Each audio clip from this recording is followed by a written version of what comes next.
I have stayed here in the trenches. I have given my life to making Perth wrestling mean something, to give you the platform to mean something. And I have made mistakes, and I have cut people down in this ring, and I have been a despicable piece of shit, Don. But let me tell you, I have tried to erase that by doing the best I can for the next generation of humans coming after me.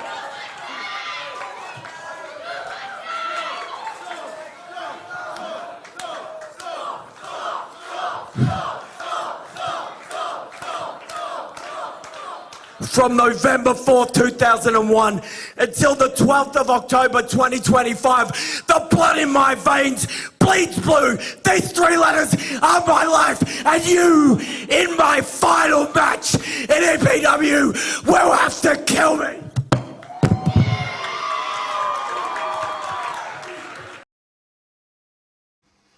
Ladies and gentlemen, that is possibly one of my favorite promos of the year. So much so that I think that if you listen to or watch Wrestle Radio Australia or Making Chicken Salad, I've played it every week since it's come up, because that's a promo to me. And the man behind that promo is also the man that will be walking into This Is Our House Sunday, October the 12th for his very last match. An absolute, like, we throw the word legend around a lot when it comes to wrestling, like everyone's a legend. This man, when all is said and done, is an absolute legend of Australian wrestling. David Storm, it is my absolute pleasure to talk to you again, my friend. Thanks for having me, Todd. Nice to be back, man. And yeah, those... Did I big you up enough? That's quite the raps, man. Yeah, a good friend of mine taught me quite a number of years ago, you know, whether we agree with the things that are being said about us or not, we should allow the space for people to say them, because that's how they feel, and we should acknowledge how they feel. And you know, this, yeah, I got to be honest, I was getting a little worked up just watching me go to work there. You know, there wasn't a whole lot of thought put into what I was going to say, and to be perfectly honest, I had no idea what Don was going to say either. I wanted to just go out there and let fly. And that is the stuff that still comes out of me after all these years, man. Yeah. And that's what, like, it's stuff like that that's what makes wrestling great. Do you know what I mean? When you can elicit those feelings in other people. Like, even though I've heard that promo, gee, I must have heard it at least 10 times already. I still, like, when you scream that I bleed blue, I still get goosebumps from that. It's just really, really good work, my friend. How are you? How are you going? I'm quite fond of saying these days, Todd, like, whoever I'm talking to, they ask how I'm going. And to be perfectly honest, it depends on what time of the week that you catch me, mate. Life is just, and I think this is true for most people, life is just running at an unbelievable pace at the moment. And you know, I am someone who likes to be involved in a lot of things. And unfortunately, you know, at times that keeps me incredibly busy, which is how I like to be. It means that I'm in perpetual motion, which I love. But unfortunately, occasionally, just the way the schedule runs, it doesn't leave me an awful lot of bandwidth to be able to breathe. So depending on what time of the week you catch me, mate, some parts of the week I'm absolutely manic and wondering how I'm going to get through the day, let alone the month. And then other times, mate, I'm completely at peace and yeah, just enjoying the ride. I was wondering the other day, because it's kind of something that I wrestle with sometimes as well. During this sort of year, when you said this is when I'm going to wrap up, has there ever been a time there was like, oh geez, maybe I've called this a little too soon? I mean, great, definitely. I'm feeling good. Yeah. No, look, it's definitely run through my thought process more than once. And, you know, there is a part of me that thinks I could physically, I feel fine. This is, you know, the last time I thought I was done, I was suffering from pretty serious neurological issues. You know, I was having constant headaches. I was slurring my words. I was forgetting that I was in the middle of sentences and I wouldn't be able to finish my thought. And then when I went back to finish my thought, I wouldn't even remember what I was talking about. So, I'm not at that point this time, but I'd certainly be lying if I didn't say, seeing AFL football players go through the things they are, and retirements like Angus Brayshaw and Aidan O'Driscoll really brings to the fore CTE and the things that we put ourselves through. And, over the past, it must be the past 5 years, I had a couple of really bad concussions, and I went out cold for the first time in my entire life. And, with 2 kids and a wife to think about, and it's not fair to put it on them because that they are not the reason I'm making that choice. I'm making the choice for myself, because I want to be able to see them get married, and I want to be able to speak at their weddings, and I want to be able to be lucid on those occasions and not be dad in the corner over there drooling, not really recognizing where he's at. I've seen the effects of dementia and things of that nature, and it's not a wonderful thing for people to go through. I don't want to put my family through that if I can avoid it. So, maybe the damage is already done. I don't know, but there comes a point where you've just got to say it's not worth it anymore. Yeah. But I mean, and I've heard a lot of people saying they admire the fact that you get to go out on your terms. Like the whole thing with John Cena, he's getting to go out on his terms. You making the call yourself is like, this is how I want to end my career, and that's absolutely commendable. Because too many times it's like, sorry mate, your time's up. Yeah, well look, I once asked Slater, because he's someone who I think I can very much rely on for an honest opinion, and he has an opinion that I obviously have an awful lot of time and respect for. But I asked him once, I said, hey mate, I'm going to be relying on you to give me the tap on the shoulder, because I don't want to limp out of here. And he pretty much said, sorry man, no can do. Big David Storm fan. I won't be the one you can count on. So thanks, Lats. Appreciate it, mate. We should just make the decision even more difficult. Yeah, look, it wasn't taken lightly. It has been something that I've been thinking about for a couple of years. And just at some point, I just had to draw a line. And you can always say, one more year would be 25 years, or, if you get through to this date, there's this significant date. But you can always make an excuse for yourself, and there's always going to be a reason to go on. But the reasons to not go on are probably more significant to me now. Yeah, and that's the thing. Like when you weigh it up, you're like, well, yeah, this would be cool, this would be cool, this would be cool, but I have this, and I love this. Yep. And I want to be able to cherish this.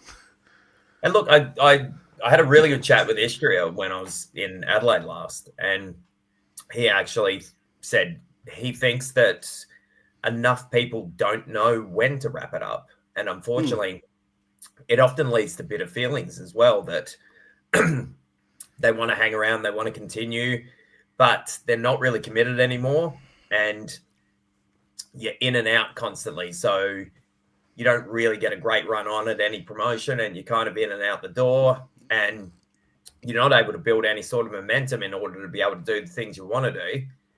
So you kind of feel taken for granted that you're no longer doing the things that you want to.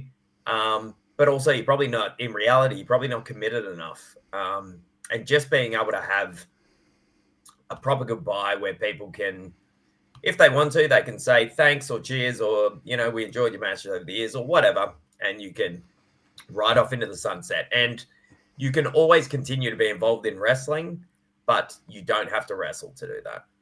Yeah. Yeah, because that's actually what I was going to ask. Like, I guess I assume that you're still going to be very involved in, like, the training and all of that sort of stuff behind the scenes at EPW. So that will sort of, like, scratch an itch of some description. Absolutely. So, I love wrestling. I love being involved. I love EPW. And I will find a way to be involved. I mean, even I mean, I'm sure this show, I'll still be there at the very end, rolling carpet, taking down truss, packing up the ring. That's just, this is my lot in life, mate. I'm very comfortable with it. I'm not just comfortable with it, I love it. Yeah. And training's the same. That, for a number of years now, while the kids have been growing up, the school's a significant distance for me. I probably haven't been super involved over the last few years, but as time goes on, the kids grow up and they don't need me so much, I'll definitely be returning to the fold. It's something like, because I've been discussing, and we've talked about it. I've been discussing about just retiring somewhat from wrestling, and I talked to it with my wife, and she was just like, I don't think you'd be able to do it. I'm like, what are you talking about? She goes, well, you will probably drive me crazy just being home and not, because I do so much around wrestling with booking and then running this, and then when it comes to running this, it's all the graphics and all of that sort of behind the scenes. So there's not really a day where I get home from work and I'm not working on wrestling in some way, shape, or form. And she's like, if you stop doing that, I don't know what you would do with yourself. Yeah, it's not just the shows, is it? Like, people think it's just the shows, but it's having a purpose when you get up in the morning. It's having something that you look forward to be involved in and that brings you joy. Yeah. Like, I don't have a job that I absolutely in love with, but when I'm walking around that job, 9 times out of 10, I'm thinking about a promo I have to cut this weekend, or something coming. I'm sure you do the same thing. Your mind's constantly thinking, well, we could do this, and then we could go there with it, and then we could do that with it. Oh, I can't wait till I can actually write this down and send it to somebody. Yeah. The majority of the best promos I ever cut, mate, they never actually made it outside of my brain. No. Or the shower. No. That's right. I was actually really surprised. We, Mitch and I did a seminar up at QWA the other week. And the first thing I said is, how many of you guys cut promos in the shower? And 3/4 of the people put their hands up, and the others sort of what do you mean? I'm like, what do you mean you don't do it? How do you not do it? Yeah. Yeah, mate. In the car, in the shower. I feel like a lot of my selling was developed just working in a warehouse by myself and just pulling funny faces at the wall. Yeah, I get you. I know we said we weren't going to meander through, but we already have for the start of the show. We're going to do this one a little bit different. And for those of you that are listening at the podcast version, it might be a bit confusing, because what I've done is I have told Davis I've done this, so he's not being shocked at all. I've trolled through his Facebook and I found some photos from parts of his career, and we're just going to put them up and we'll describe them, and then we'll talk about the photos. So just a little something different, because this isn't a run of the mill podcast interview. This is an interview with a guy that personally I fucking love. Absolute mountains of respect for. So here is the first photo we've got, mate. All right. Tell me about this guy. Oh my goodness. So who is this lad? My daughter looked at this photo last night and said, "You look like a devil." She'd never seen that photo before.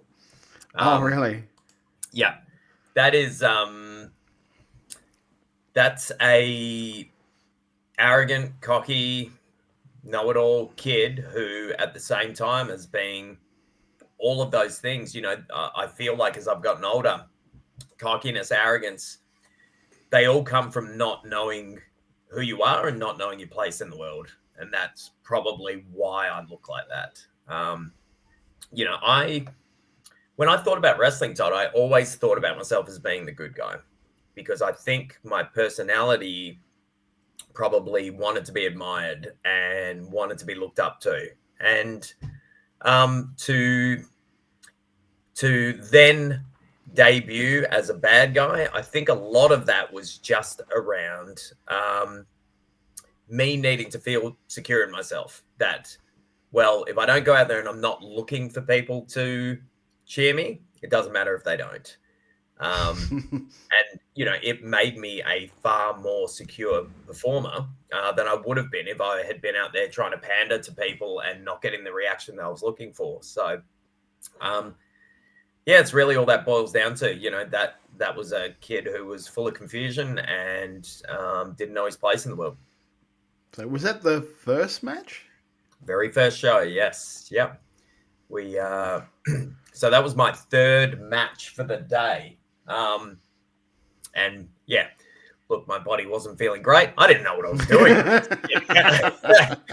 I didn't know what I was doing. So, but yeah, you know, incredible memories. Even 24 years later, there are things about the day that I can still remember. That, you know, there are people who I met on that day who have played a significant part in my life ever since. Okay, so we'll move on to the second one. It's probably with somebody that you have like played. Someone has played a significant part in your career or life ever since. Oh my goodness! Oh my goodness, mate! You've done some good digging there. Thank you, sir. Oh, where did it go? Oh, there it is. Sorry, I just needed some water, mate. My voice kept breaking. So. You're right. I kept it on the graphic so no one could see that. Well, I've given myself away here, mate. Yeah, look, mate. You know, the vagrant Nate Dooley. I would have loved to have seen what Nate could have done in this era of Australian pro wrestling. Still to this day, one of the absolute top 2 or 3 promos I've ever seen in this country. And was someone who, from a very early stage, you know, Perth was always a work rate town. We focused way more on the in-ring than we ever did on the character stuff. And Nate was the complete opposite of that. And, you know, he is definitely someone who, because he has disappeared off the face of the planet, he probably doesn't get his due in having established Perth wrestling the way that it was. You know, was a real driving force behind the scenes for probably the first 7 or 8 years, I reckon. But yeah, like I said, you know, has kind of disappeared into the ether, which is a real shame. And FN Carnage, Tyler Jacobs, you know, what a beautiful scene to see him go out on his own terms this time last year. One of my absolute best friends. There's a group of us who have pretty much been friends since we were in high school. Not all the lads had anything to do with wrestling, but you know, Carney's been by my side for 30 years now. Yeah, one of my absolute best mates in the world. Yeah, and actually looks really happy in retirement. Yeah. And he's, you know, the other week he was out like partying the other week. I'm just like, oh my god. Yeah. Mate, he's still going. He parties way harder than I do, that's for sure. Yeah, no, it was it was a pleasure to talk to him before his last match as well. And I remember because I messaged you like, can you do a video for him? And like, let's try and make him cry. Yeah, like, all right, cool. knowing what he's like, mate, we couldn't have made him cry. So. Speaking of like me. Like messaging people, messaging you and getting you to do a message. I've had people message me to say they wanted to just send you some stuff. So throughout this, we're going to intercut some of those as well, mate. So here is the first couple. Amazing. David Storm, it is very hard for me to try and summarize in a very short form everything that I would like to say to you, everything that I would like to thank you for. At a time when Australian wrestling to me was just foreign posts and images on the internet, I was drawn to and captivated by you. When I was trying to work out what Edward Dusk was, it was the Messiah that I drew inspiration from to be like that. I don't want to be like everyone else. I want to be something different, like David Storm is. But I could sit here and talk to the tremendous professional wrestler you are, the foundational pillar of our scene that you are, and I'm sure like many others will, I want to make sure that I speak to the person that you are, because for all the ways that you have inspired me as a wrestler, no words will ever do justice to the way you've inspired me as a human being, as a person. You are genuinely one of the greatest people that I have had the pleasure of meeting in this industry. And I know that I'm a better wrestler for having wrestled you, and I'm a better person for having known you. I never feel that I have said enough, but if this is all I have, I want you to know that, and I mean it with every fiber of my being. Thank you for everything that you have done for all of us. David Storm, there is absolutely no need for me to explain to you exactly what you've done for myself and the Queensland Wrestling Alliance up here in Townsville. However, it should be noted that you have been incredibly influential in the way that we do business, the way that we do things, the way that we run, the way that we treat each other, and the way that we think about the future of both our own lives and the lives of our company. So thank you very much for everything you've done, not only for myself, but for the Queensland Wrestling Alliance as a whole. You've grown to become not just a mentor and a coach, but a really great friend, and I'm sure I'll talk to you soon enough. But thank you very much. See you in Perth. Good luck. So it's just the first couple of people. As Trent O'Day was the second one for those of you listening on the podcast. Yeah. Yeah. Look, I don't know what to say other than thank you. And I'm sure, you know, I will get into this a lot more in wrapping up, and I'll get to this a lot more in the evening. But, you know, when you get into the industry, you're so focused on me. And I think as you go along, you realize, you know, it's less about spotlight and titles and main events and any of these things, and it is more about just trying to have a positive impact on the people around you as best that you possibly can. And, you know, it took me a lot of years to learn that. You know, wrestling is not always a particularly kind place. And it took me a very long time to allow myself to try and be a little more. I think there are people who will think that I have always been that giver, but you know, it is there have definitely been parts of my personality which I kind of alluded to in that promo. You know, there are. It's not just about the story of the wrestling guy who was a good guy and was a bad guy. It is about me for a long time struggling to come to terms with, you know, I always say EPW has made some incredible omelets, and along the way we cracked a lot of fucking eggs too. And you know, that is something that I use to try and hold myself accountable moving forward in life, and in all areas of life, just being conscious of the ways in which we interact with people, and knowing that you can, whether you're with them for 5 minutes or 5 years, you can leave an indelible print on someone that can either be a positive impact and carry them forward in their life, whether they're involved in wrestling ever again or not. And that can be both a positive or a negative. And I've tried to be more conscious of that as I've grown and become older and become a parent. And, you know, you just try and do your best to pass on some of the knowledge that you've been fortunate enough to have passed down to you, and hope that you can have a positive impact on people as you go. But I love both of those boys dearly. Yeah, and I knew that's why I sort of like. Yeah, there's a couple more coming up as well, so we'll save them for a little bit later. Tell me about these lads, though.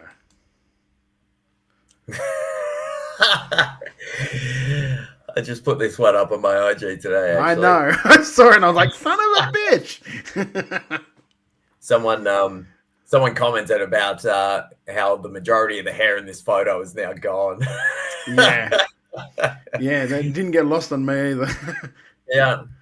Look, again, mate, just, you know, like I said in the post, just 5 fresh-faced kids who didn't know what they were getting into. And I used to watch Big Brother and you know, some of these shows where people are put together in these intense environments. And, you know, after a week, they're they're saying, oh my God, that person's like a brother. They're like a sister. The people are crying as they're being evicted from the house. And I used to think, what a load of bullshit. Like there's just there's no way people feel this way. In reality, these 4 guys and myself, we probably spent a week and a half or 2 weeks together living together at the dojo.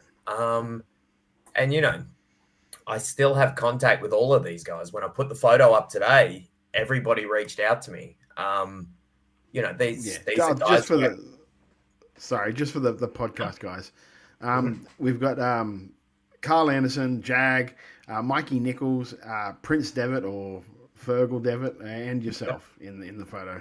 That would be from the New Japan Dojo, yeah? The US. Well, look, this was from the time where we were at the dojo. I think this was an AWS show, which was one of the small promotions in Southern California.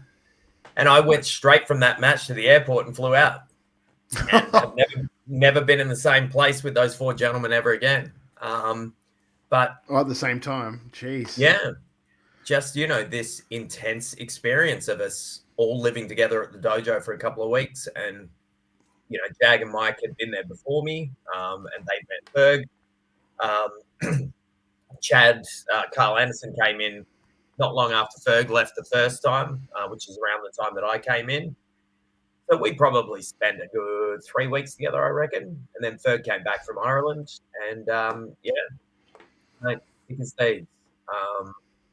And again, this open doors. I don't think, and they're not alone. Madison Eagles another one. Hartley Jackson and Mikey Nichols blazed a trail that they set the template for how to get your foot in overseas. They went out there with knowing absolutely nothing and being guaranteed nothing, and they flew over there and they put their lives on hold to go and chase this crazy dream. And they've ended up where they've ended up. It's no mistake. I often say, it's most committed who wins the game, and they were the most committed, like by a long shot at that time. They just went all in, and when they were out of money, they found a way to go all in again, and they just kept pushing until it worked. Talent. I do believe there are people who have a certain level of talent. I don't believe that can be underestimated. But to me, talent is a word that people use when they're too lazy to work for something that they want. They look at others and say, "Oh, they're so talented. They're so lucky." Hartley Jackson, Chris Weiss, Mikey Nichols, Shane Haste. They just showed up more often than anyone else. They knocked on doors more often than anybody else, and they just kept showing up until they couldn't be denied. It's that saying. True. It's true of anyone who's made it out of this country, mate. Yeah, it's that saying like hard work beats talent when talent doesn't work hard. Yeah. And look, you might do all those things and the right breaks might not go your way and you might never get noticed and you might, I'm not saying it's a guarantee for success, but you can almost guarantee in the opposite direction that not being consistent and not having discipline and not continuing to show up when you're not being patted on the back and you're not being shown love every minute of the day, that is a surefire recipe to not make it. Yeah. Yeah. And like, honestly, if you don't go for it, if you go for it and they say no, then what's the worst that happened? They said no. Yeah. Yeah. You go back and you try again. Yeah. So, but yes. Next one, you're going to have to tell me who's in this photo because I can't make it out in the photo, but it is it's a very, to me, it looks a very iconic photo. Alrighty. So from left to right, we've got Justin Sane, who was an EPW Day 1 guy. Next to him, with the EPW Tag Team Championship around his waist, is Mr. Hartley Jackson. Smack bang in the center there is Jimmy Payne, who was the EPW champion at the time. By his side is the other co-tag team champion, which is myself. And on my left is Mr. Nate Dooley. We were the forefathers of Perth Wrestling, along with Luke Bolland and Zirius Blade. And yeah, you know, we were all day one EPW guys, with the exception of Jag. But the history of EPW wouldn't look the way it does if not for Jag. So it was a silly gimmick at the time. You know, it was, but we were all day one guys at the same time. You know, I would put that post up occasionally on Father's Day. I would just put that photo up and say happy for Father's Day. And you know, when I was the bad guy, I would like to stir the pot a little bit, and I would say, you know, if you're involved in West Australian wrestling, you can thank us for building the road for you. But you know, that's just me being very tongue in cheek. There would have been wrestling eventually, but you know, I'm also not understating the fact that we were the first, mate. Like we were the first ones to bring it back, and you know, that doesn't mean I look down my nose at anybody else. It just means, you know, this is a statement of fact. We were first to market. So I can put that on my resume, and I can be proud of that for the rest of my life, along with all the boys and girls who were involved in those early days who got us through to where we are. But yeah, that is that photo, mate, like that, to people who've been involved in EPW for a lot of years.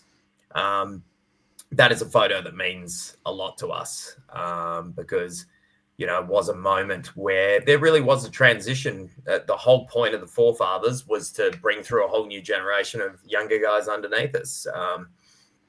Chris J. Lazarus, Shane Haste, Bobby Marshall.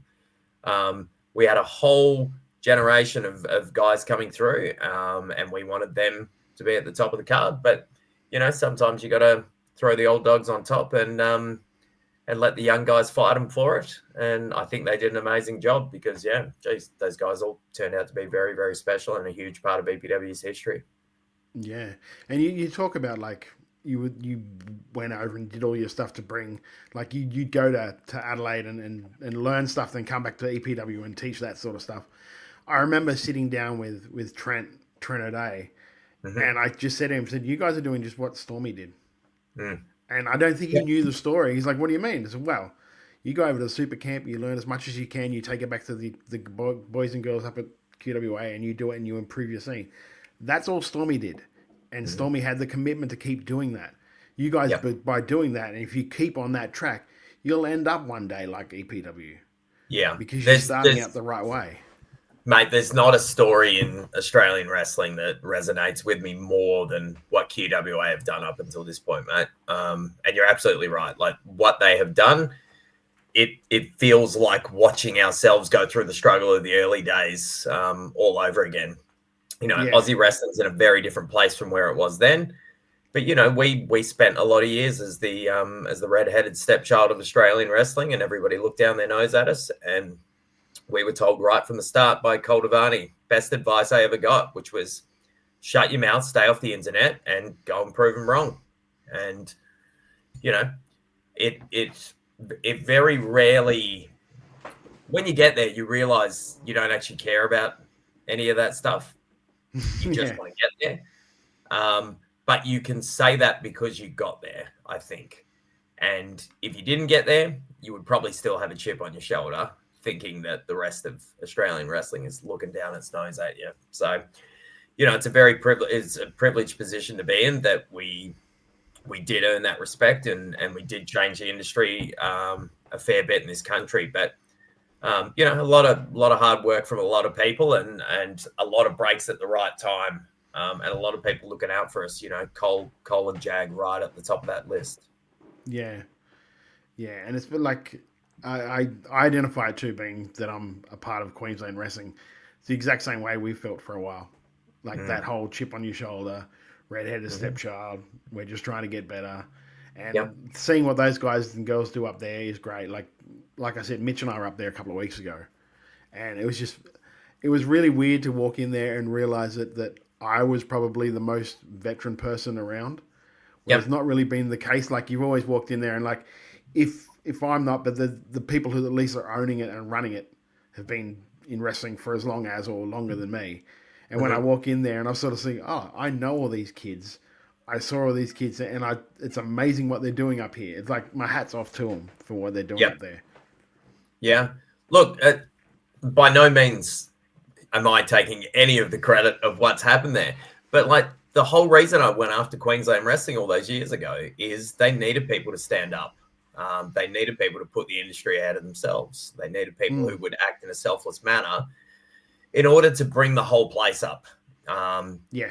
And I think there are those people all over Queensland now. And it's so good to see, mate. Sometimes you just need a unifying force of somebody saying, no, you can't. And then it suddenly means we're not fighting with each other. Here's someone we can push against. He says we can't do it. He says, prove him wrong. And mate, I could not be happier to have my foot planted firmly in my mouth, mate. Queensland Wrestling's done an amazing job over the last 5 to 10 years. Yeah. We'll move on to the next photo, and here we go. Oof. Look at this angry man. Yep. Yep. It says on my arm there, you probably can't see it very clearly, but it says, "My pain fuels me." And I think that at some stage I had to be that guy that I was for that period of time.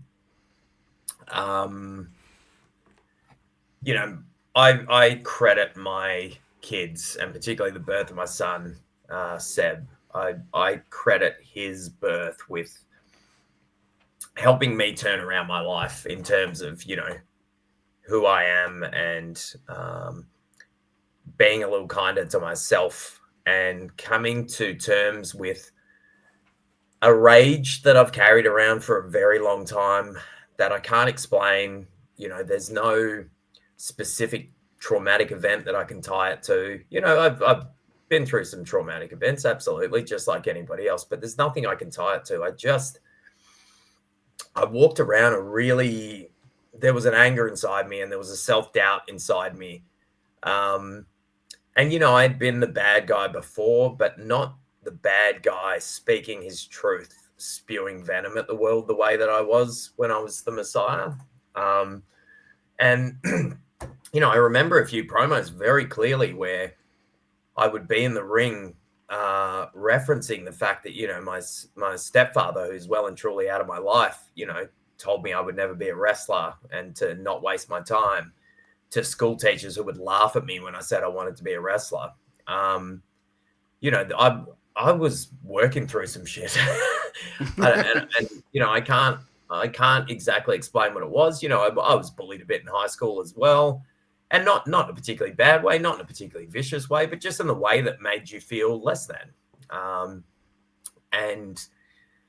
A lot of my wrestling career has probably been about trying to prove my self-worth to myself.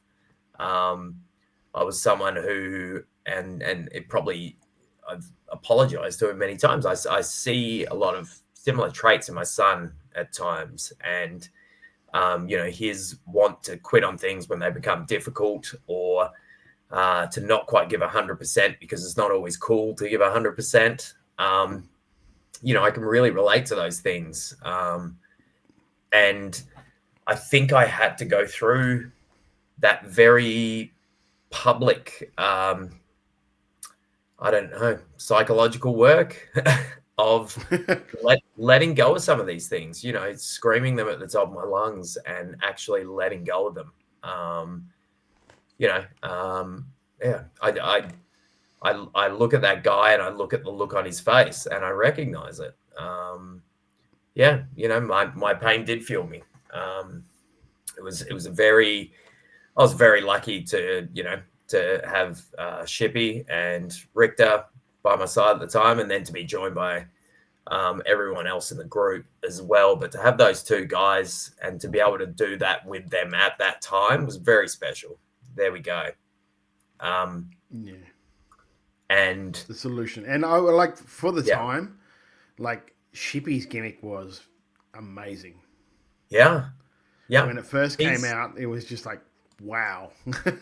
Yeah. He still has something to offer this industry if he wants to.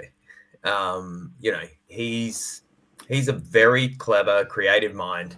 He was able to create an entire aesthetic around what he wanted to do. And I was inspired by that when I saw what he was doing. I immediately wanted to pivot from what I was doing, and I was like, "Hey, man, how can we do this together?" I thought what he was doing was really good, and I was concerned that because I wasn't booking at the time, and I was concerned that it was going to be passed over. And I thought, and I hoped, and I still hope in reality that this is how it turned out, that we were able to give it the prominence that it deserved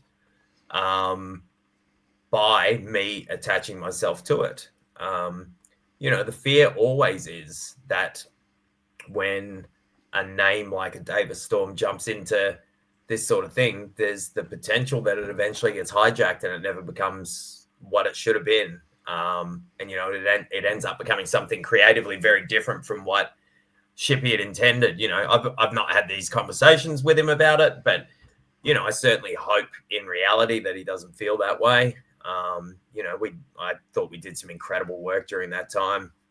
Particularly highlighted by we had a 6-man street fight that won EPW Match of the Year, and is absolutely still one of my proudest accomplishments as a wrestler. Yeah, I remember when he first did it. I think we brought it into Riot City for a bit too, because of just how good it was, how different it was from everything else that was happening in Australian wrestling at that time. I think we even did, and I don't know if people know this from Riot City, there was a time where Shippy appeared on a show where Shippy wasn't even in Adelaide. We just had, right. And actually, Dean Brady wore the hoodie and the mask. Yeah, right. And the lights came on, he speared and left. Yeah. Because it really wasn't, because it's Australian wrestling, you can't just fly a guy in to do a spear and leave. No. So who's someone who looks roughly like Shippy? You need a body and a mask in a hoodie, and that's right, brother. You can throw a good spear and you're done. Well, now as an image to me, I think really is when I look at it, I think of a turning point in Australian wrestling as a whole. Wow. Yeah. Because this, is the image, I believe it's the first super camp you guys did. I think you're right. Yeah. But it was one of those things that really people jumped on it in a way that I don't know if you thought that they would, but the way it has helped so many people and so many promotions around the country, mate, that couldn't have been what you envisioned when you first started doing it. You have hopes for it, right? And you have dreams attached to any project that you start, and you hope, what in a perfect world, what could this become? But we don't exist in a perfect world, and no. I'm very pragmatic about anything that I've ever done in wrestling, because you are constantly promised things, and you are constantly told stories about what's going to happen, and they rarely don't come to fruition. And that's just, honestly, if we never had another camp after the first one, I still would have been satisfied. For me, and I hope this is true for people who attend it as well, and I hope it's still true for Slater to this day as well. I've learnt that everything you do in wrestling is very unique, in that no two locker rooms are ever exactly the same. It's very rarely the same people in the same circumstance. So, I might be on a show with you again, Toddy, but then I might not be on the same show as the other 30 folks who were on the show with us. We'll be in the same space again. You'll see all of those people again, but we'll never all be together in the same space at the same time. Yeah. And that is, my time away at the dojo had such a marked imprint on me. And it was something that I wanted to be able to provide to others. There is nothing cooler than being away from home in a position where, you know, you're being put under some sort of physical and emotional strain. It's not easy being away from home and being put through days of training and challenging yourself in a room full of your peers, and maybe having your weaknesses be that you might be someone who is particularly strong in one area of wrestling, and then you get to training with me and Slater that day, and we say, hey, we're doing something that you're incredibly weak at. And you now have to have your weaknesses bared in front of 20 of your peers. That can be taxing. It can be challenging. But my want was to try and create moments for people within wrestling. Try and bring the community closer together. Try and use it as a networking opportunity, so that when guys and girls who come to the camps, when they travel to Darwin, when they travel to Queensland, when they travel to Adelaide, they've already got a friendly face they can touch base with. They've potentially got a couch they can sleep on. They've got someone who will take them around, show them the ropes, tell them who to watch out for. Don't be rude to this person. Make sure you watch your P's with this person. Like, can just give them the heads up and the lay of the land, and just take care of each other. Because, we are all in this together. There is nobody else who we can share this with. And everyone involved in wrestling knows that this is true. When you try and tell a story of something you experienced in a professional wrestling ring, you can't explain it to your wife. You can't explain it to your boyfriend. You can't explain it to your father. You can't explain it to anyone who doesn't have background and experience in pro wrestling. And even then, you can't explain it as well as you can share that experience with the person who you were out there with the referee, with a manager, with the guys and girls in the ring.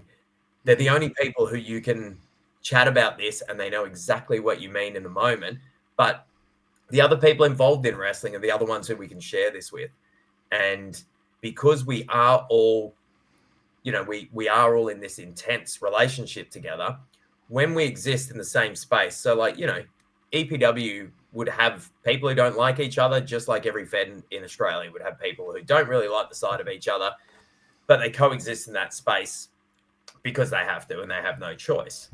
And it's easier for everyone to come from around the country, and everyone looks at the way people behave when they get there and they go, why can't it be like this at home?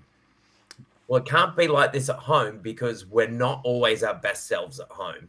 Home is the place where we go, and if we've had a shit day, we can throw our bag on the floor, and we can kick the dog. Don't kick the dog, but proverbially, we can kick the dog. We can snap at someone because we don't like dinner choices, or we whatever. And it's very easy to let our guard down when we're at home, when we know people a little better, and we don't show up to try and be our best selves. And, if I could give one bit of advice to anybody involved in wrestling, is just try your best to show up as your best self every single time, every single chance, because at some point, that time has come for me. I'm only going to walk through that curtain one more time.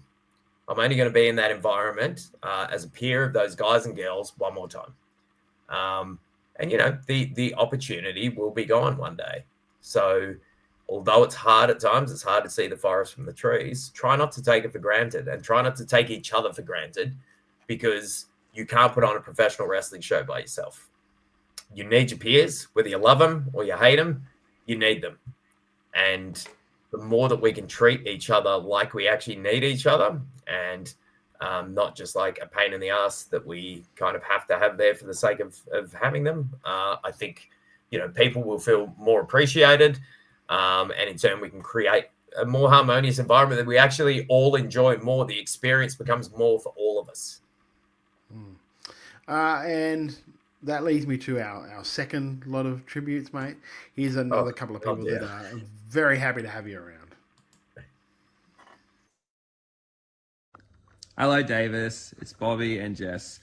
I just wanted to give a quick little message to say thank you for, all the advice you gave? Advice, support, and being a friend. Yeah, just being generally a nice person and helping, everyone else sort of find their path in wrestling. You definitely inspired us with our school and what we're doing here, and you very much deserve your flowers right now for everything you've done. 3 Count wouldn't be the same without you. Yeah. So hopefully we'll see you again soon outside of wrestling. Congratulations. Filming these videos, I usually do like 100 retakes, and I want a cool catchphrase to start the video to grab everyone's attention. But this time I don't have to, because the name says it all. The Godfather, David Storm. Stormy, you've literally put your blood, sweat and tears into becoming one of the greatest talents that Australia has ever produced. And more importantly, you've put your heart and soul into laying the foundations and building a place that so many of us now call home in EPW. I mean, for me, Australian wrestling's just not the same without the Godfather, David Storm. About a decade ago, I found myself on the doorstep of the School of Pro Wrestling at EPW. And I was nervous, I was petrified, I had to cross this invisible line. And Stormy, you made me feel so welcome. So thank you so much over the years for your guidance, whether it's been in-ring or online during COVID since I moved away. And congratulations on what's been nothing short of just an incredible career. You're going to be getting thank yous from all over Australia and the world, and they're so deserved. Thank you for helping me win the Roxy Riot Rumble and sharing the room with me. It was an honour and a privilege. It always has been. But when you lace up the boots for the last time, my last thank you is because I get the privilege to become a fan, just as I did when you wrestled Pete Dunne, and you just remind me of how much I love this business and how talented you can be. I'm so excited to be able to watch that match with my own 2 eyes, and I'll see you when I get home. Congratulations again. Your legacy will never be forgotten.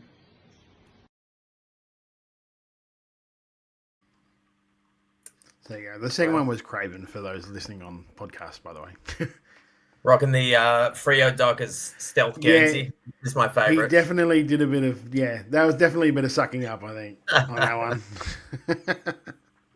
Look, I will just say it's such a privilege to have been able to have the opportunity to do the things that I have done, and to have an impact on anybody is very humbling. And like I said, but it is kind of what I've tried to set out to do, particularly on the back end, which is just my only goal when we started wrestling was just, if my kids wanted to wrestle, which, they don't. And I'm actually very cool with that. Although when you look at your son do the parkour, you're like, oh, shit, he'd be good. He's found his own dangerous avenue, mate. I just wanted to know that when we hung it up, that Perth wrestling wouldn't be something that people had to search for. People wouldn't have to look the way we did and consider moving to Sydney or moving to Adelaide in order to be able to chase a dream of wrestling. That for the next Perth kid that came through who wanted to wrestle, the opportunity would always be here for them. And there are a bunch of groups here in Perth with some really solid foundations. And wrestling is always going to live on, well past the name David Storm, well past the name EPW. Perth wrestling's kind of here to stay now. It's part of the fold, and that's really all that we set out to do in the very beginning. Yeah, and credit to everyone at EPW for working so hard to make it that way. Our next photo, mate, is so this guy. Yeah, I know you put on a brave face for it, and you were smiling all the way through it. How you were smiling through it, I have no idea, mate. But how worried were you about not just coming back to wrestling, because that's an aside thing, just your quality of life when you were living through that? I've got to be honest. No fear at all. I don't want to.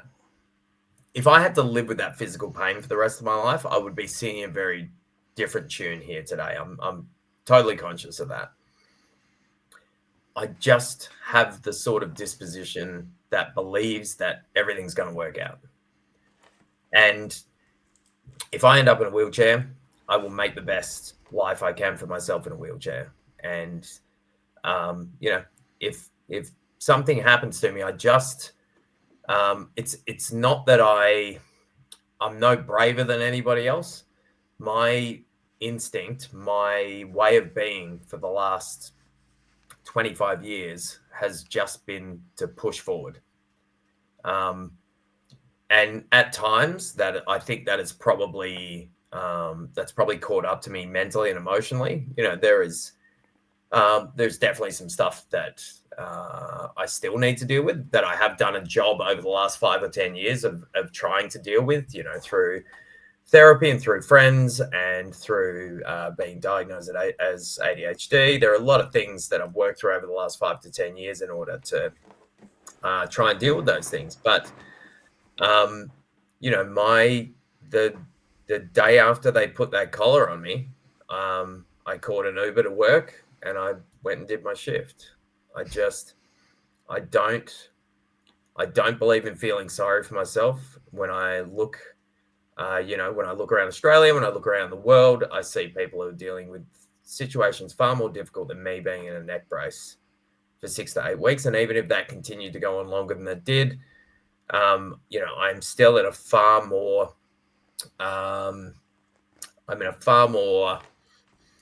positive situation. I'm in a privileged position where I am. I have so many people in my life who love me and care for me and would look out for me in the worst of circumstances. And I think I owe it to them to push on.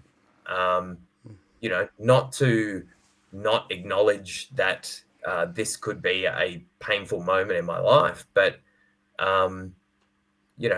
crying about it, sitting there and crying about it, unfortunately, is not going to pay the bills. And I would rather be around people. I'm someone who I'm a very social person. I'm very energized by being around people. I want to get up and go to work. And if for no other reason than, I was working as a parkour coach at the time and I'm around kids, and I want those kids to know too, hey, you can be in pain and you can be in a difficult situation and you can carry on to the best of your ability. And not every day is going to be awesome, but you can get up and do your best. The Seb's parkour coach, who I was coaching with at the time, he was just blown away that I was at work. But I think he's cut from the very same cloth, mate, that,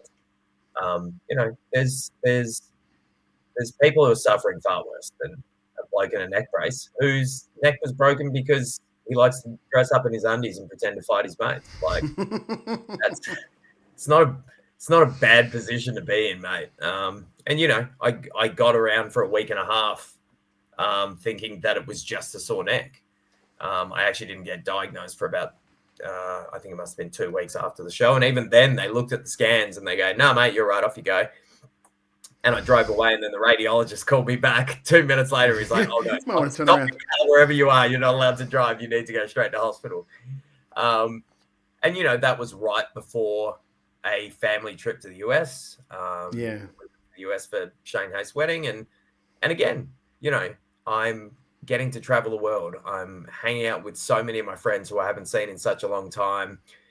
Some friends from Perth where we're hanging out on the other side of the world together and enjoying coffee and going to a wedding. And it's America, so it's sort of enjoying coffee.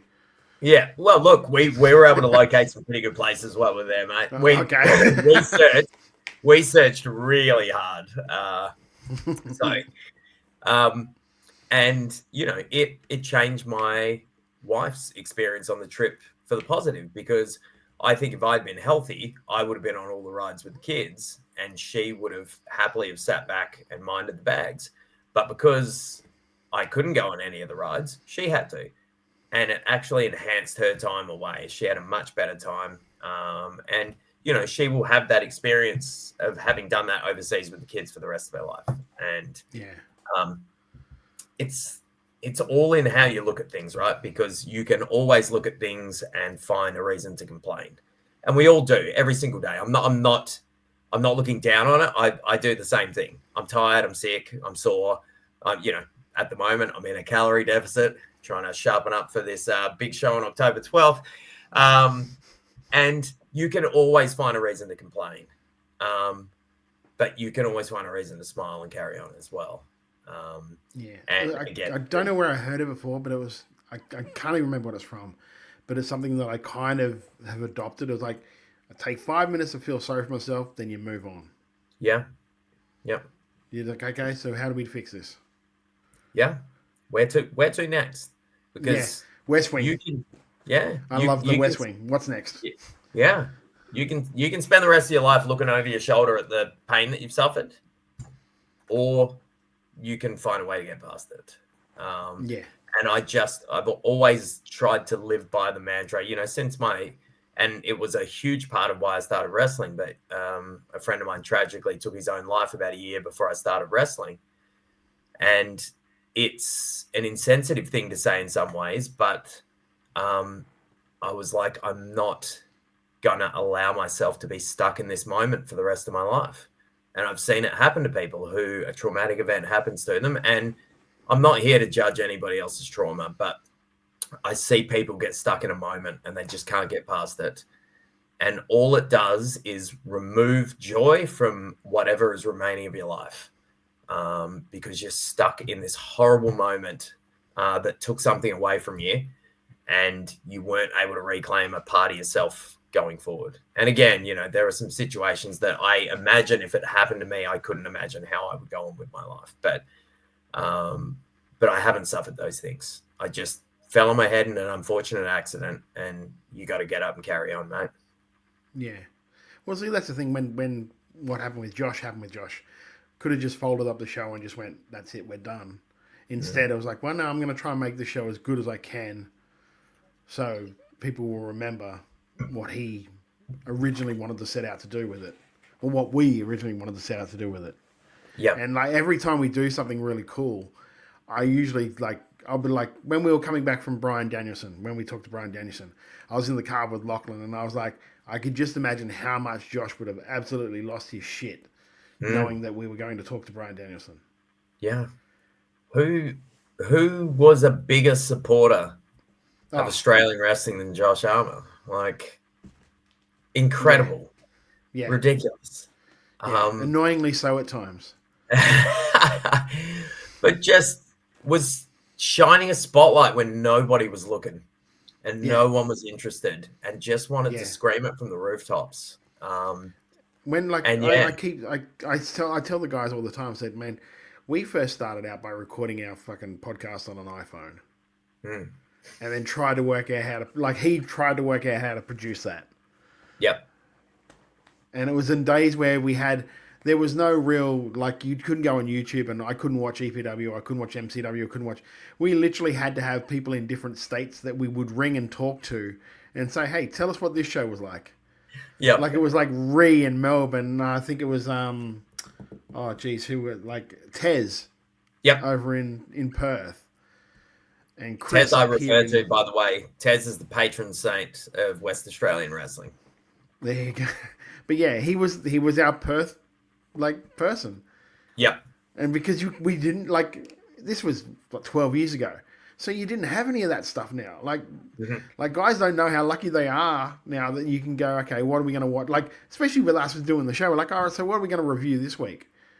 Well, Riot City put up a new show, but also Mayhem's got a show coming, and also Renegades might drop theirs as well. So it was you guys don't know how lucky you have this. Yeah. Yeah, it's all right there. And it's amazing. The leaps and bounds that Australian wrestling has come along with is just remarkable. I never would have dreamt that we would be at the consistency and level that we are, where we are today. Yeah, yeah. Our next photo is someone that I know that you've talked about before as like a guy that you really enjoy and you wanted to help and you wanted to. So tell me about this lad. Probably not encouraging him right there, but you know. No. Yeah, look, I'm an unabashed fan of Bruno. Not Yes. just Bruno Nitro the wrestler. I'm a fan of Bruno the human being. Well, I remember I remember when every year I do a like wrestlers to look for in blah blah blah, and I messaged you like, tell me who you look for, and he was the first name that you popped out, and this was 2 years ago, I think. Yeah, and I just, he's someone who cares about his wrestling. He really does put his heart into it, and more than anything, just a lovely human being, and particularly towards the back end of my wrestling, I wanted to spend time with people who I genuinely enjoyed spending time with, who I had good relationships with, who I saw something in them that I was hoping to try and bring out. And, I'm not someone who tends to go back and watch my matches these days, so I've not had the opportunity to take a good look at everything that we've done together. But I really enjoyed this last little chapter that I was able to put together with Bruno. I had a blast working with him. I know how much he cares. And he's, like a lot of people in the same position that he is sometimes someone who cares a little too much. But that is part of the journey that we are all on when we're in that position, is we do care too much and we do overanalyze and we do beat ourselves up over things that happen in matches, and little things that get forgotten and whatever else. Whereas, when you get to my stage, you're very much just trying to enjoy every moment out there that you possibly can. But yeah, Bruno's a special guy, lovely human being. And yeah, it's kind of sad to me that, we spent our last time in the ring together. It's kind of like, it's really hard to explain to like younger guys and girls in wrestling when they come back from a match and they're upset and like, oh, what happened? Well, I blew this spot. Like, yep. Did they know that spot was coming? Then you didn't blow anything. What are you worried about? Stop worrying. Yep. You got plenty of time to make anything up that you want. It's fine. Yep. And it's all something that I know that you and I both would have done coming back ourselves. Oh, mate, absolutely. Yeah. And then, it's hilarious now that I come back and I'm all smiles and high fives and whatever else. And then I do occasionally watch the match back and I'm like, I've completely forgotten. I completely balls that bit up. And I wish I'd never watched this match ever again. I had for the worst time, and I don't know why, but I'd go through this streak of really good things where like I hit every mark and blah, blah. And every time we had a match with Robbie, I'd miss something. And it would do my fucking head in. Yeah. Because I was like, I don't know why I'm so into like getting everything good as I can be that I'll miss one step. And it was like we're up on a show. It was like a triple threat match. It was Robbie, Brooksy, and Nova. Mm-hmm. And I was supposed to get a baseball slide drop kick from Robbie. Yep. And I was walking to the spot properly, but I just had my timing off just that slightly. And I turned and I was just mouthing off to some fan. And he was just like, afterwards, he's like, you're in the spot, Toddy, so I just let it go. I hope you're cool. I said, I'm good. It's fine. Yep. But at the time, I had no idea that was coming. I was like, well, at least he hit me. Yeah. It was one of those things. I got to the back, I started kicking myself over it like, you idiot. Why can't you just be in the right spot at the right time instead of trying to work a crowd? Just trying to give yourself to the moment, right? Yeah. I'm trying to do my best job for those guys. Because, like, you got Nova, Brooksy, and Robbie. Like, out of the four of us, who's the one that's going to make the match bad? It's going to be me, because they're all fucking great. Because we're sort of getting towards the end here, I think we'll play our last two people that they wanted to say words to you, mate, and then we'll come back and do our last couple. So here are the last couple of tributes to you, my friend.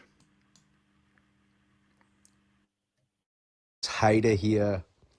I just wanted to share a quick little story and some quick little thoughts upon you riding off into the sunset, hopefully to never be seen again. But nonetheless, Stormy, you're one of the good ones. You've been a mentor of mine and someone who heard all the horrible stories that everyone has said about me, and you did not care at all. If anything, you egged me on and embraced me to be exactly who I am. You're a wonderful man. The Perth wrestling scene and the Australian wrestling scene was extremely lucky to have you and guide us through some of the dark periods and elevate the scene to a level that it is at now. I just want to say thank you from everyone across the country. I hope that you enjoy your retirement with your beautiful family.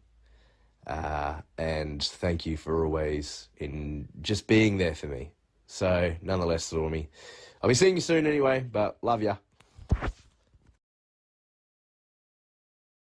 I'm sure a number of people are going to come on here and talk about David Storm, the professional wrestler, and what he's done for the Australian wrestling community, the EPW School of Pro Wrestling, and anywhere he's really gone. But I just want to take the time to talk about the human being. A few years ago, when I moved from Perth back to Queensland, I'd been here for a couple of months, and I was trying to help out as best I could, where I could.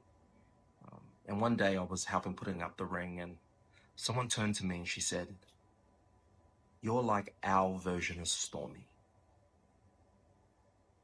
And at the time I knew what it meant, but in the last couple of years, you and I have gotten very close, both in and out of the ring. And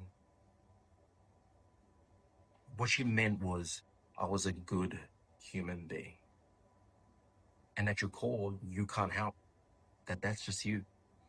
Loving father of two, husband, loving husband, a friend, a mentor, someone willing to help out wherever you can, with whomever you can. Just that comment stuck with me, and it still does a few years later. I've been caught a number of things, but to be compared to you both in and out of the ring might just be the biggest honor. To our EPW fans, you will always be the Messiah, the Godfather, David Storm. To our EPW roster, you will be a brother, a mentor, a coach, and a friend. But to me, to Solomon Blackwell, you will always be the GOAT. October 12th, Willetton Stadium. Not everyone can say they can go out the way they want to go out. So as a fan and as a friend, all we ask is you go out guns blazing.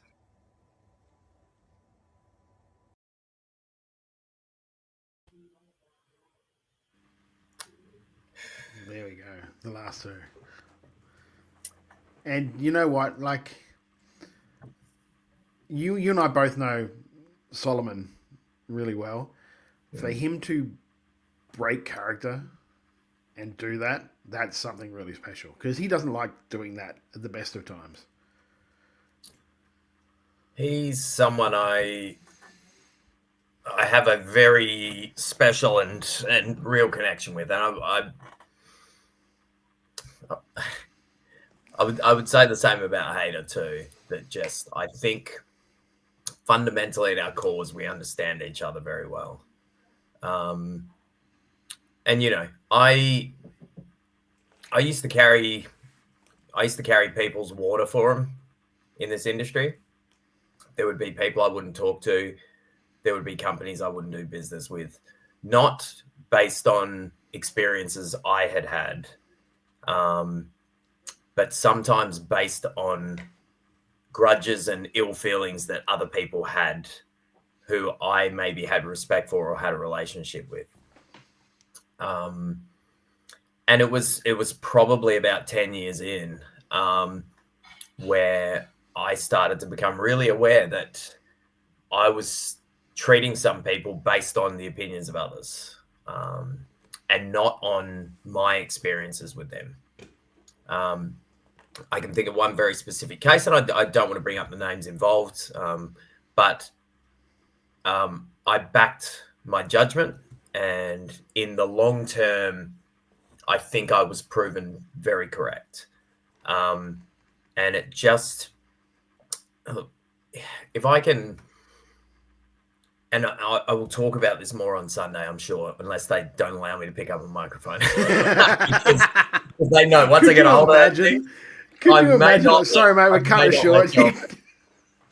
Also, watching that promo at the beginning of the show, Tony, the one thing that stood with me is the very end of the promo where I dropped the mic, and that is the only feedback I got from my wife about the promo. I thought it too. I was like, oh man, you're in trouble for dropping the mic.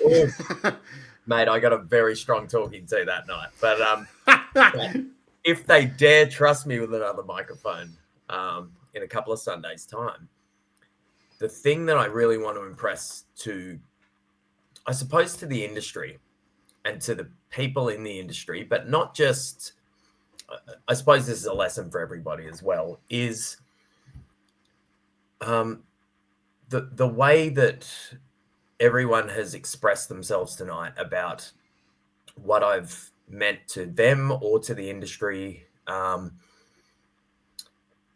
I have been afforded the opportunity to become the person who I am today.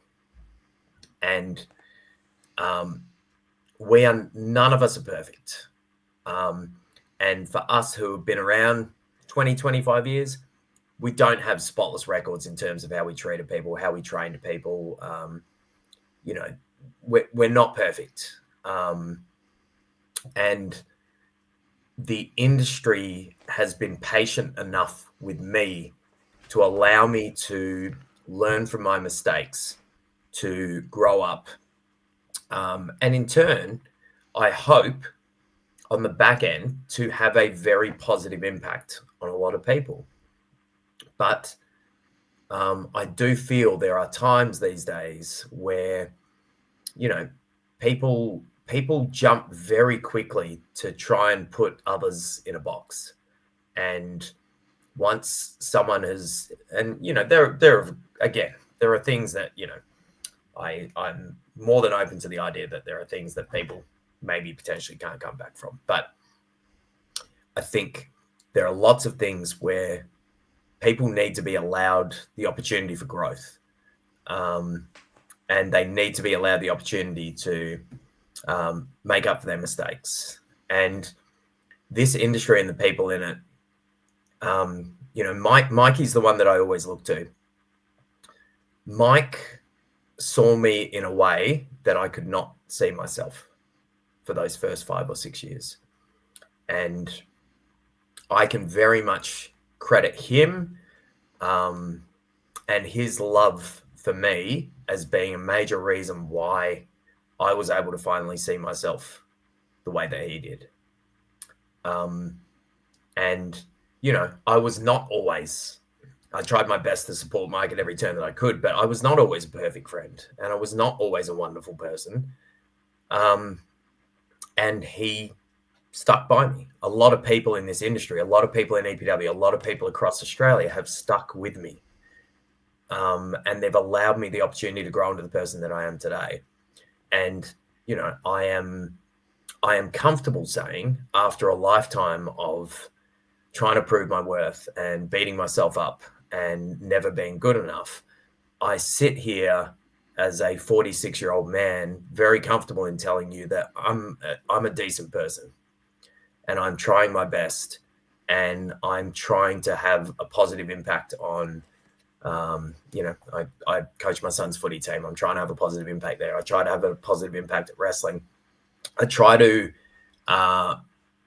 to make people better and have them feel glad for having come into my orbit.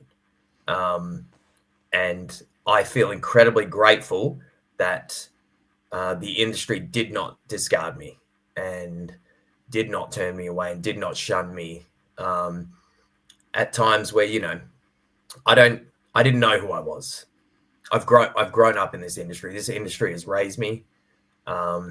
It has pushed me at times. And, while I'm somewhat agnostic, the idea that, no challenge gets put in front of you that you are not capable of dealing with.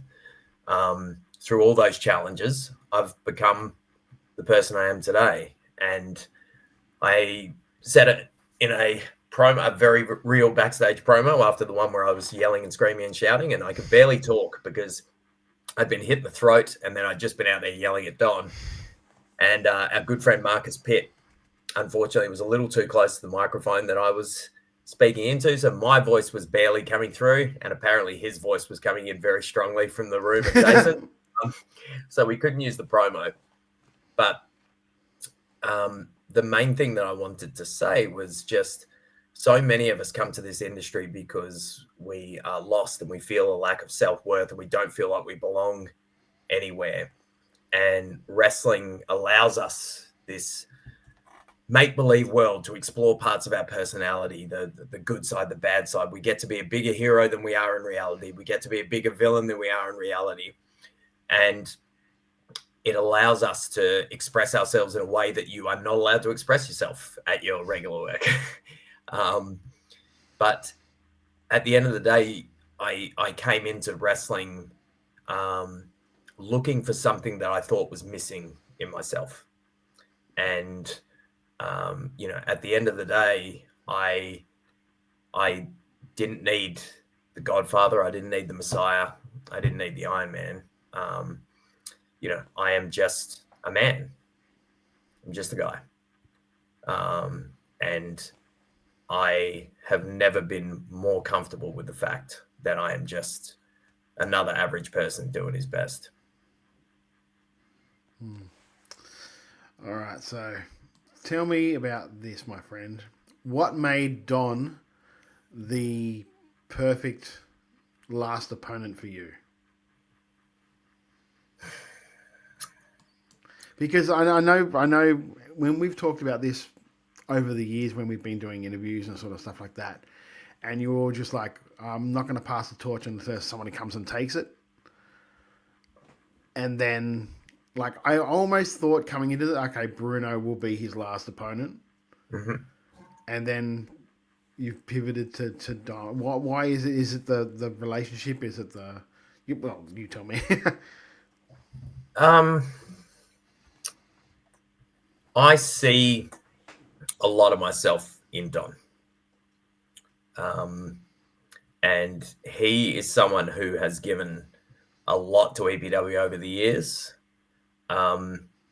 He is such an amazing example this is a guy who meandered in the EPW mid-card from the time he debuted until maybe 2013 or 2014. So almost a decade of just meandering in the mid-card. And he is someone who would, he would get on a bit of a roll and he would gain some momentum and he'd get a little bit of steam.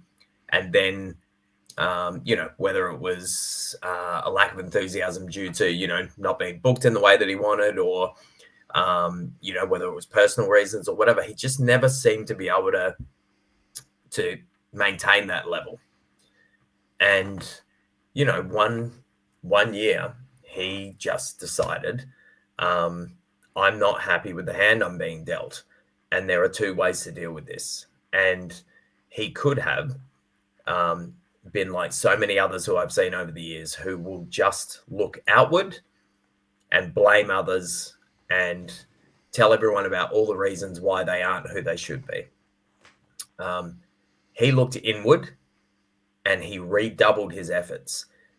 Anybody who's been in wrestling for that long, to be able to retool and go back and work harder than you've ever worked and get yourself in shape and develop your promo skills and get better in the ring and do all the things that lead to you becoming the best version of yourself, that's not easy. That takes a whole lot of pride swallowing after that much time in the industry. And again, he could have stayed bitter and he could have blamed others. What he chose to do was go back and put in the hard work, put in the hard yards and maintain the rage until he absolutely couldn't be denied.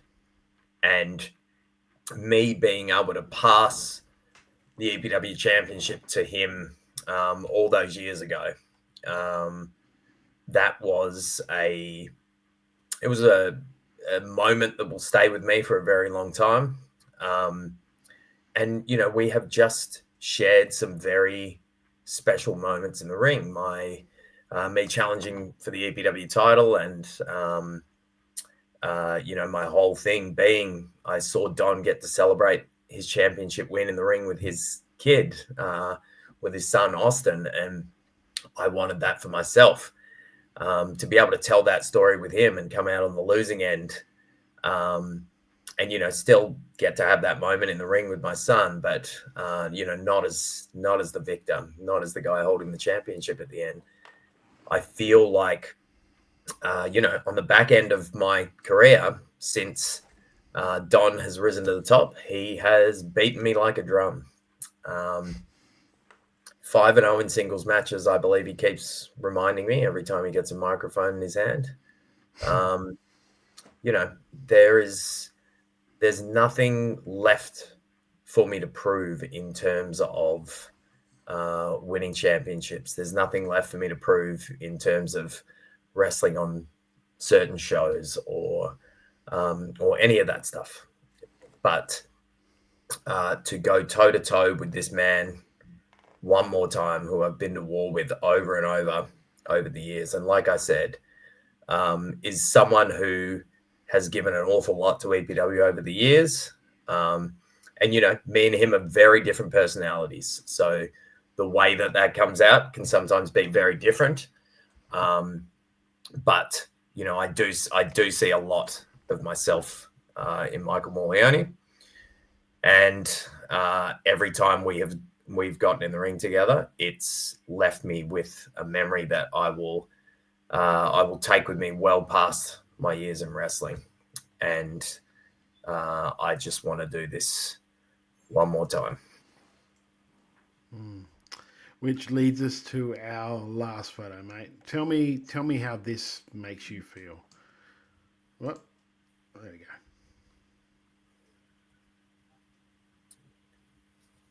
Grateful. Incredibly grateful. For those listening to the podcast, there's a photo of Davis kissing the middle of the EPW sign in the EPW ring. You know, again, I don't know that I'd be who I am today without EPW. And, you know, all the things that I was saying before, you know, this is a place that has held me in a regard that I never felt that I deserved to be held in.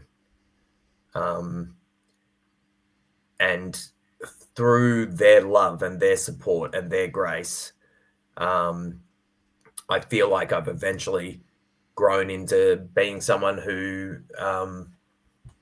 who's capable of leading, and ironically doesn't want to. It's, you know, without EPW, I don't know that I would have found the peace in my life that I have. That I walked away from everything that was difficult in my life. I played tennis at a very high level until my mid-teens, and it got difficult, and the emotional stress of trying to win was too much for me, and I walked away when it became too tough. You know, I am someone who, in my early years, is so full of self-sabotage. And to have this place has never turned its back on me. The people in it have always encouraged me to look at myself in a way that I either didn't want to or I wasn't capable of. And that said, you know, this place has also given me my best friends, who many of whom no longer have any connection to EPW, but are people who have loved me and supported me and held me accountable when it was required, and demanded the best out of me, but always in a way that I felt supported and loved.